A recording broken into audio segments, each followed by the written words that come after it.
All right, Jay. Twist of all twists. We were here a couple of weeks back on the podcast saying that Arsenal had the upper hand on the top four race. Things have changed in a matter of days, as you point out. It is no longer the case. If anything, Tottenham look to be in the ascendancy. It could be a two-horse race. Maybe factor in West Ham, United. I know what the hell. It's fine. We're in the Conference League. Does this now mean that top four is Spurs to have and control, or do you think the London derby might swing things in your favour still? What do we know at this point, Chuck? What do we know at this point? Because when we had our good friend Tula here, all of us predicted Manchester United, right? Manchester United are too good to drop out of the top four race. Because at the time as well, you're looking at Arsenal, you've got no reason to trust Arsenal. And even though Arsenal have not had any games in Europe, they've been fresh for the weekend games like the entirety of the season. Yeah. Then you had, when you were looking at West Ham, you thought to yourself at that point, especially having already started to drop off, this is what happens with the less than stellar teams or the teams below that big six. Eventually, they revert, the clock strikes 12 and the carriage becomes a pumpkin and they revert back to what they were, you know. And then when you were looking at Spurs, this was around the time where the coach of Spurs was wiling. He was almost teary, talking about perhaps he's not the guy who's supposed to be leading Spurs, because Conte obviously thinks of himself as a particular coach, and he thinks of the situation that he's coaching to have a need to yield certain results. So when they were losing 3 and 4 games, that for him, and the ones that they were winning, they were reliant on a Bergwijn coming in and miraculously scoring last minute 2 at a time, stoppage time goals to get that result. And then we thought Arsenal, because then Arsenal had the momentum and had the results. And one of my favorite things is the form table. And you look at the form table, Arsenal were a top 3, top 4 team for a chunk of the season. And now we are at a point where it's Spurs again. The answer is I don't know. I don't know, because I've seen enough twists to think that surely there's another twist down the line. What that exactly is, I don't know. What if United go to Liverpool and they knock off Liverpool and suddenly go on a run, you know?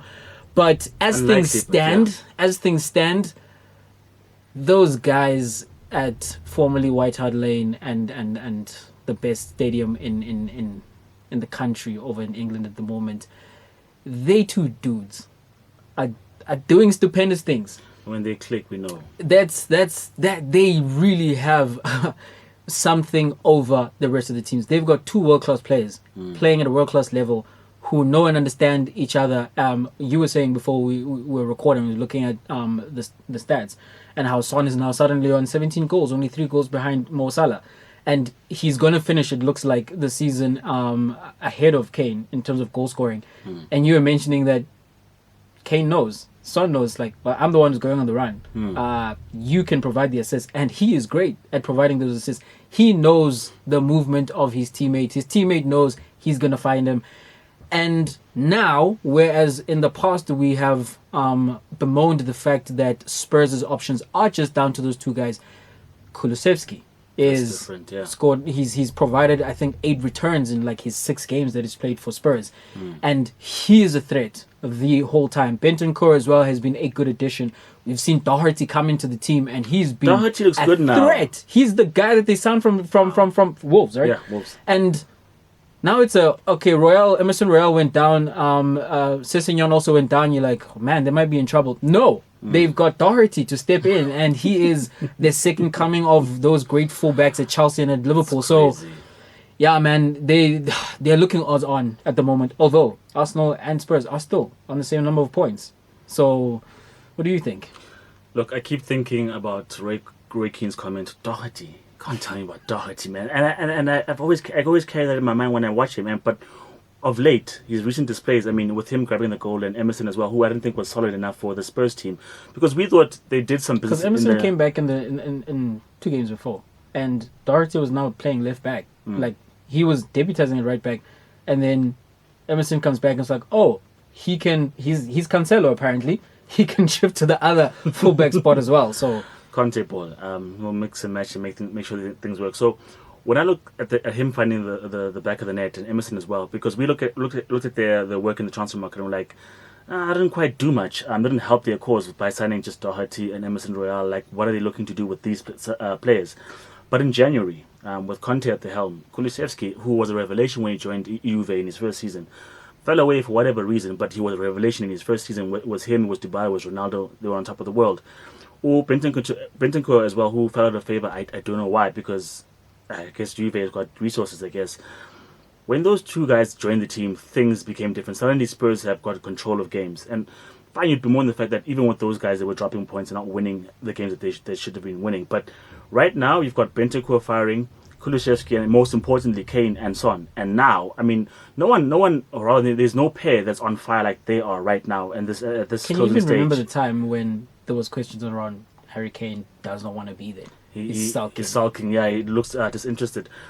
But Jay, we are, I guess, victims of why we love the Premier League, that anyone can beat anyone. And that sucks when you're trying to predict something, because 1 week it's United because they're looking good enough, and they completely fall away. They're in 7th now.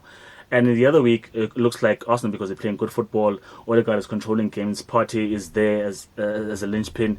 Martinelli is there. Smith Rowe stuck. Everything looks rosy. And then they fall away. And Tottenham could not maintain or close out a game to save their lives. Fast forward a month later, and they're on this winning run, scoring tons of goals to add. Tons of goals. Harry Kane on fire, Son on fire. And now we don't know where to look because, I mean, if anything, one team that was consistently on the verge and not really getting into that place is West Ham. We can predict that maybe they'll finish 5th. If they go 4th, I'll be surprised. I'll be completely surprised. That'd be a surprise. Yeah, because, I mean, other teams have ebbed and flowed, whereas they've consistently stayed at 5th for a long time now. But I must say, Jay, once Conte goes on a run, it's hard to stop an Antonio Conte team. And with the confidence that particular team has right now, I think even going to the London derby, Son's ears are perking up. I mean, if you consider what happened last time, I think it was in the first meeting of the last season where Arsenal lost 4-0, I think.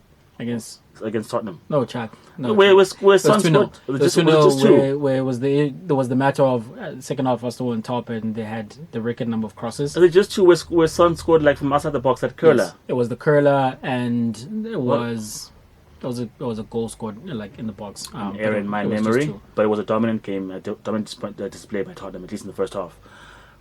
With those memories in their bank and with the current form, I think they go into that particular tie as favourites. And if they beat Arsenal, then they're clearly in the pound seat for 4th. I'll ask you about their run-in as well, right? Yeah. So Spurs have Brighton at home, Brentford away. They've got Leicester at home. Then they've got Liverpool away, which is followed up by the North London derby with Arsenal at home. And then it's Burnley at home and Norwich away. Does that convince you that they've got that 4th spot tied up? Man, Antonio Conte has turned this team around, but no, not really, because Leicester are a Jack and Hyde team at this point in time. You can't predict what. That also depends. If Leicester's still in that Europa Conference League, maybe they rest players because they're not going to get. And the reason they're going hard over there is to try make it into the Europa because they're not going to get there via any other qualification, whether league table or FA Cup victory. Yeah. So if they are still in the Conference League, you think maybe they come into the game against a Spurs without a Maddison, maybe a Barnes. No, man. I think. Wait. So who do Arsenal have to play in that run-in? Because I really think it's just down to the two teams. If anyone else creeps in, I would be surprised.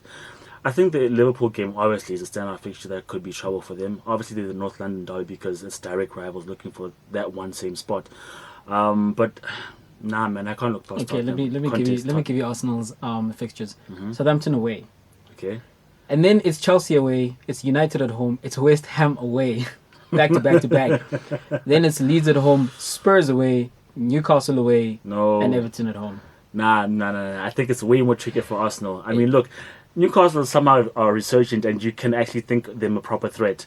There's Chelsea in there. There's Leeds who are also resurgent somehow, who could trouble you, and then there's Tottenham themselves. Nah, I think I can easily pick four fixtures that could trip up Arsenal. Whereas with Tottenham, I'm thinking about 2, at most 3. I think they're in the pound seat. That is Conte's men. Arsenal, in terms of Arsenal, are the closest, right? So if I start with Arsenal, Arsenal would have to go to Spurs and beat Spurs over there.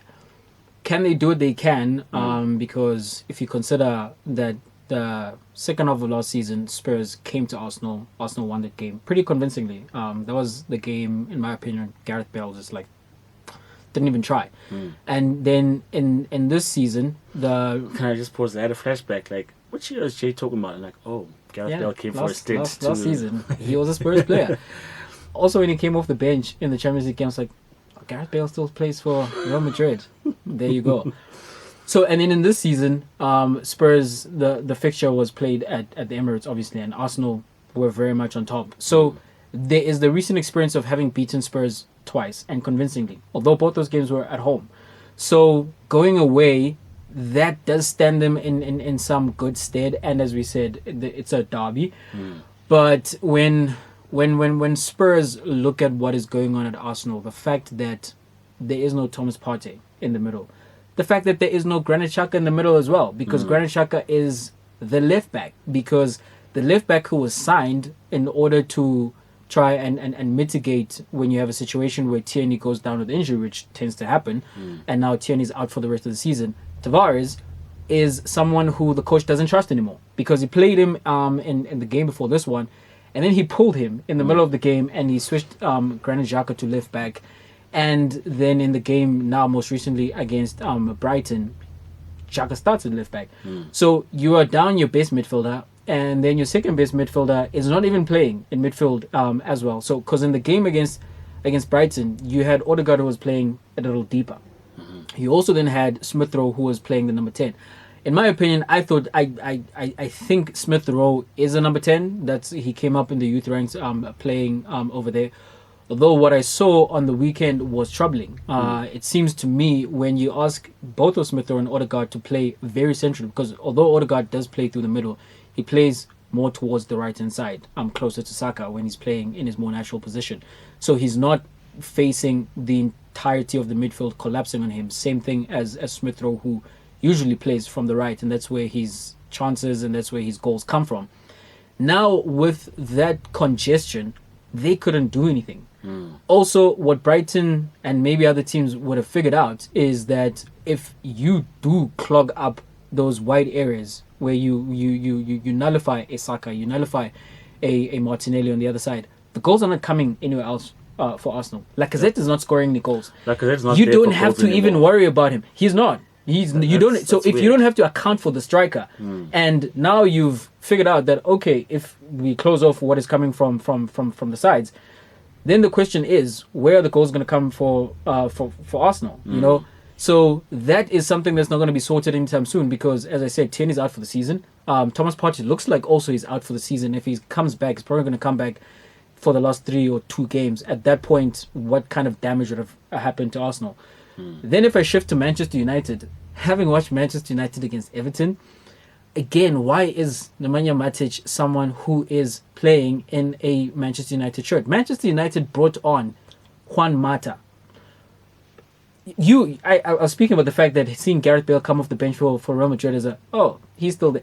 Mata coming off the bench for Manchester United, and I'm thinking to myself, this is the option that the coach is going with, throwing on this guy. Mata has been a great player in the Premier League. He's not that guy anymore, right? No, and if you are looking to him to go try rescue the game for you against Everton, that looks like a team that is done for the season, and we can't wait for the new coach to come in and to try sort this thing out. They've been trying to sort out for a couple of years now.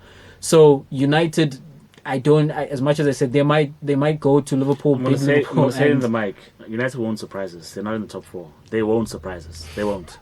I know. So from that standpoint, Chuck, it looks like Spurs.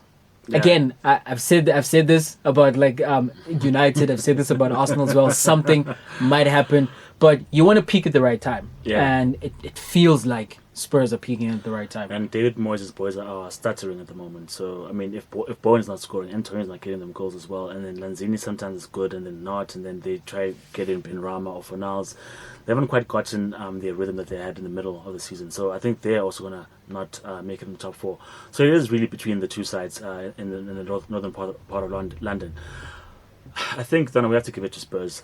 They've got the momentum. They've got the easier games compared to what Arsenal have to face. Everyone else, I don't want to count because, like I said, I don't think United are there, and West Ham have done as best as they can. And top 4 is for Spurs to lose. It might just be. Focusing in on one of those stars at Spurs. we've had this conversation where we were harkening back to the words of Mika Richards that Benzema's on the level of Kane now. We're bringing a third guy into this now, Chuck. Right? Yeah. I think do we cut it here? Because I don't know how much we have left on the thing. That's cool. We would have had a good 15 minutes actually. Why don't you just continue? Okay. Without pressing anything. Yeah, let's just clap against and get some timers or one. That guy being one Robert Lewandowski. And the idea is brought on by the fact that yes, Harry Kane has been brilliant in the Premier League of late, and we had the conversation between him and Benzema. Benzema just scored another hat-trick in the Champions League. Back-to-back hat-tricks. So the question is: start, bench, sell. Either one of those three guys: Robert Lewandowski, Harry Kane, Karim Benzema. Can I be crude about my selling because I get the most money for Kane at this point in time, age-wise. But look, on form, can I answer this based on current form and not the entirety of the season?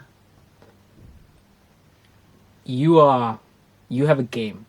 You have the Champions League final coming up, and you have a free transfer. At this point, Champions League game, I'll put it in Mr. Champions League. Well, Champions League. The hottest guy at the Champions League. Who do you go with? And actually, let me ask it also this way. Throw a little caveat in there. This question also is the suggestion: who's the best player in the world right now? Man, I think if I can't look, I want to answer it based on what's happening now, but I can't overlook. In fact, what's happening right now is that Kane is on fire, scoring and assisting, but Benzema is scoring back-to-back hat-tricks as well right now. And I mean, look, to my detriment, I don't watch the Bundesliga all that much, so I'm not looking at Lewandowski week in, week out. But the hardest player right now has to be Benzema. I mean, look, I'm starting Benzema because right now he's at the kind of form and at the level that whatever he touches turns to gold. By that I mean, even when he's chasing down a pass to Mendy, he gets to win it because he's in that level where, as the Chelsea players will tell you, his stars have aligned because he just can't do any wrong right now. Kane has found some resurgent energy and he's crazy right now with his passing game. He's always a number 10 for Spurs. It's crazy, but you know at the same time that put him in the box, you'll for sure slot it away. With Lewandowski, his assist numbers are low.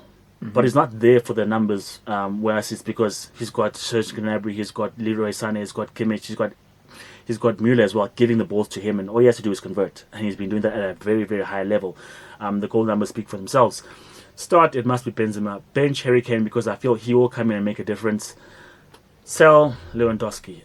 Wow. It might be because I've not seen him. Can I just come in here? I want you to continue. Can I just come in here and say you were arguing for that particular player to be awarded the Ballon d'Or the last 2 seasons, and this is the guy you are selling now. Look, like I said, if we're going off numbers, yes, it's there, but the people that I do watch, the numbers are part. The numbers are part of the game, especially with the strikers. You know those goal numbers. That's where stats, I would say, more than anywhere else. Like they come because particularly counting numbers. That's what goal scoring is. Look. To make my case, start, bench, or sell. You can sell someone who's a Ballon d'Or winner. The rules do not limit us from doing that. But look, Jay, I'm thinking now in terms of who's hot, and Lewandowski wasn't able to perform against Villarreal when they needed him to. I mean, sure, he can perform. It's one game, Jack. I know. But now, he might come back in the second leg and score. If they get knocked out, does not say he's not the best in the world. But right now, what I feel, because look, as much as we're looking at the entirety in terms of body of work, start, bench, or sell is a question of the moment. And at this moment in time, I think Benzema is the hottest property because, like I said, he can't do no wrong. When last did anyone, whether it's Harry Kane or whether it's Lewandowski, have back-to-back hat-tricks? In the Champions League, the last we saw that was Cristiano Ronaldo. I mean, that's a level already on its own. So look, I'm just saying, based on current form, it's Benzema to start at bench Harry Kane because of pure versatility and what he can offer to the entirety of the game, whether it's passing, whether it's assisting, whether it's just scoring and finding the back of the net. I'd bench Harry Kane and I'd sell Robert Lewandowski. So on the matter of the Champions League, right, Chuck? I think, if I'm not mistaken, yes, Lewandowski is actually the leading goal scorer in the Champions League with 12 goals. And Because Hala is gone. even with his hat tricks, is only on 11. Only on 11 is a goal behind.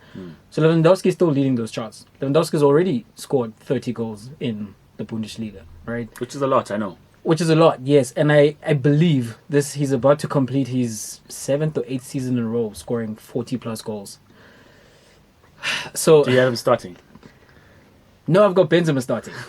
See, look, in terms of striking talent, and the numbers don't lie. He's done it for over a long time. It honestly but feels Benzema right now, blasphemous, though. It honestly, it really feels blasphemous. Because when you have the conversation, right, about the era, you have Messi and Ronaldo at the top. Whatever order, it doesn't matter. You've got Messi and Ronaldo at the top. And I don't care who you are. If you don't have them 1 and 2, you don't know football.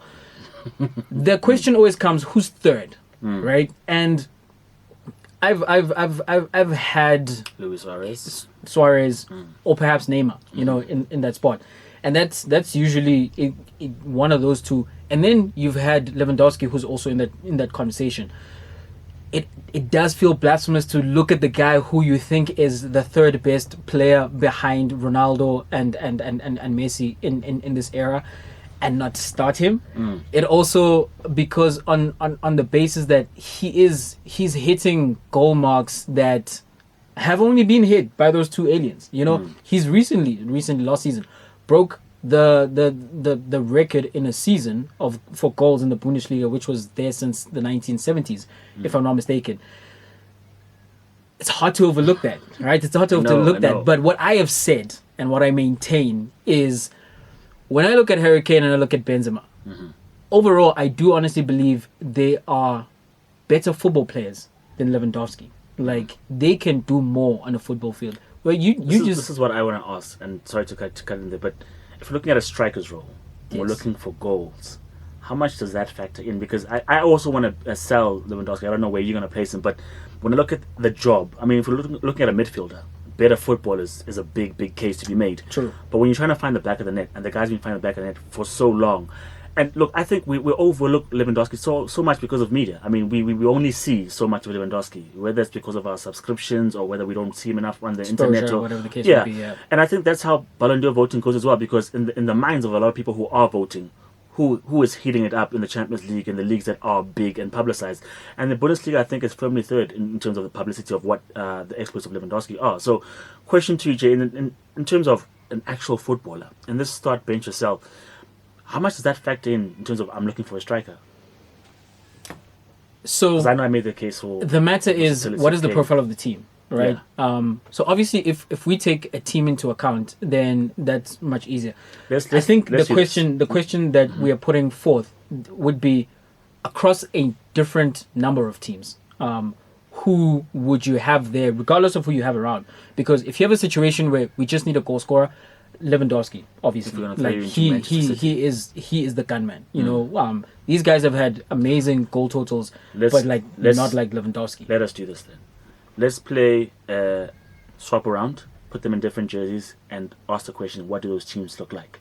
You throw the Lewandowski in. So I'm on the record. I'm on the record as saying that if you put Kane in the Bible, which is what the argument I was making against you in terms of why I wouldn't award Lewandowski the Golden Ball, is that I believe that team, the way they set up and the way that they play and the league that they play in, you can much closely replicate what Lewandowski is doing for Bayern Munich with another world-class striker than what you can with what Harry Kane is doing for Spurs. If you put Lewandowski in that Spurs team, I don't think he has those assists. I've never seen, I mean, like you, I don't watch all that much of Lewandowski, but I don't see the raking passes that you see from Harry Kane. I've said I love Harry Kane's game, because it's not just the goal scoring. The way that he puts his foot through a ball is it's a thing of beauty. Like, when he aims for the goal, it fizzes. It's a goal. When he's picking out a teammate 50 meters away from him, he pings it and it gets there. He has developed this overall game where he drops into the middle, drops deep, and he's the playmaker at the same time. And you're not looking at him like, man, you probably shouldn't be doing that. I don't think that Lewandowski has those skills. I look at Benzema. I don't think Benzema is quite the passer that what Harry Kane is. But in terms of what Harry Kane does, connecting the play and being part of the build-up, not just being the guy who's finishing the moves. You saw the game against Chelsea. You see him running on the right side of midfield, and he gives the back heel and is eliminated two Chelsea defenders. His goals, Chuck, he sets up those goals. He runs with the ball from midfield. He recognizes that there is space behind the Chelsea defense on the side of on the left hand side where Vinicius is going to run into. He passes the ball to where Vinicius is going to get it. He's then motoring into the box to make it easy for Vinicius that just pick me out, and then the finish with the header. Man, Lewandowski is a great player. Quite that level in terms of doing those bits, I don't think so. Although having said that, it is. I don't want to come across as someone who's just like poo-poos what Lewandowski has done for a long time. Because yes, overall might not be there. This is the caveat. I think those two are better players. I think it's a different question when you ask about greatness. Like I've told you, not a great big fan of what Ronaldo did in terms of how his game morphed to be so much of a goal scorer. But he's a greater player for having dished the step-overs and the entertainment. I think he would have looked like a better player. But in terms of greatness, because results matter in terms of what greatness, in the conversation about greatness, and in terms of getting the results, Lewandowski. I haven't given you an answer. I realize. So, but okay, we've put Lewandowski. I'm starting Benzema. I know that much. Okay. Right now, I'm starting Benzema. So we've put Lewandowski in a Spurs shirt, and we've put Kane in a Bayern shirt, and we know what that looks like, right? So it looks like to me, at least, I'd say this, that apart from Son, Kane is carrying Tottenham. And likewise with Benzema carrying Real Madrid. As much as, yes, Modric and Kroos and them have stepped up, and Vinicius as well, who's done a great job, it's still really Benzema's team right now. And likewise, it is Lewandowski's Bayern team. But now he's being fed the ball and he's finding back in the net. Whereas as you're running through the highlights of what happened against Chelsea, he's running from the wing, linking up play and making sure he's on the end of that pass at the end of the day. So my question is, if Lewandowski goes into a Madrid shirt and Benzema into in a Bayern shirt, where he doesn't have to do all that other work, he just needs to finish, can they replicate their positions in this season? Can Benzema find the back of the net 30 times at least? And where can Lewandowski find himself in a Real Madrid team that is on top of La Liga and still in the pound seat for the Champions League?